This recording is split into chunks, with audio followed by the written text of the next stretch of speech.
Hi, my name's Mariana.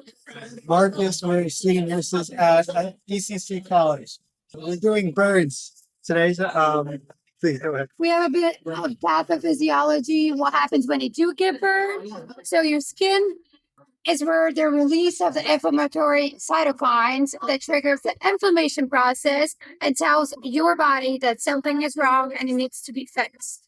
That the extensive edema caused by the leaking of the fluid from your blood vessels through the outside tissue cause a low tissue perfusion, potential necrosis, cellular dysfunction, loss of skin barrier, and thermoregulation. Perfect.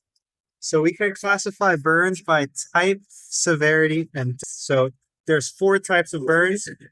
You can see thermal, there's chemical, there's electrical burns, and then radiation burns. Here we have burn depth. So yeah, as I said, you can classify burns by type, severity, and CBSA as well. So we move on to burn depth. Okay. There's four types based on how deep the burn goes. The epidermis, you call it a superficial burn. If it dips into the dermis, it's a partial, superficial, and deep partial. And then we have full thickness burns that reaches all the way to the subcutaneous tissue and beyond. To calculate, first mainline treatment is fluid resuscitation. Okay, so to first calculate the total body surface area, we use the rule of nines. Okay.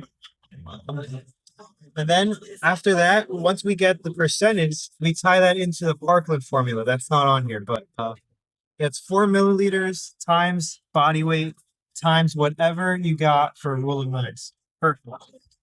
And when it comes to fluid resuscitation in the hospital setting, we're going to have the three phases. The first phase is emergence, resuscitative phase. It's within the 24 to 48 hours. You have to check airway management, fluid replacement. So this phase, we want to be aggressive with the fluid resuscitation. We want the fluid to go back inside the blood vessels to control the blood pressure and to prevent shock. We have infection control, temperature regulation, and emotional support. The acute phase, we have to watch out for fluid overload. So we're going slow on the fluids, but you can still give some fluids because 48 to 72 hours and ends with the wound closure. Cardiovascular, respiratory, and GI monitor is one of the main things to do. Nutritional support because you want to give high calorie, high protein diet for this patient. Wound care, pain control, and psychosocial support. The last phase is the rehab phase. That one is the longest. It can take months and years. We start at the hospital giving the patient group therapy, how to deal with the new body image that they have, reintegration into work, family, and social groups. And my friend can talk a bit of wound care right now. Wound care. So remember, nursing is always ABCs. When a patient has facial burns, most likely they also have inhalation injury. We have to monitor their respiratory rate. You have to assess for airway obstruction, like edema, 8 to 12 hours post-injury. You can auscultate their lungs. If you hear stridor, that's like squeaking, obstruction. It means obstruction. You prepare for intubation right away. You can provide humidified oxygen and chest physiotherapy, important suction as needed. Airway, breathing, circulation. So like we said, fluids help. It helps keep the blood pressure stable because when there's less fluid, you're more likely to have hypotension. More fluids give hemodynamic stability. Wound care and infection control. You'd like to give before you wouldn't give a broad spectrum. You have to do a culture first, but you can give a topical antibiotic. Usually you'd give silver-based topical antibiotics like Silver sulfadiazine, silver nitrate, and nanosilver. wound debridements within the first 48 hours. And it's really essential because it can cause infection. So you must debride the necrotic tissue within the first 48 hours.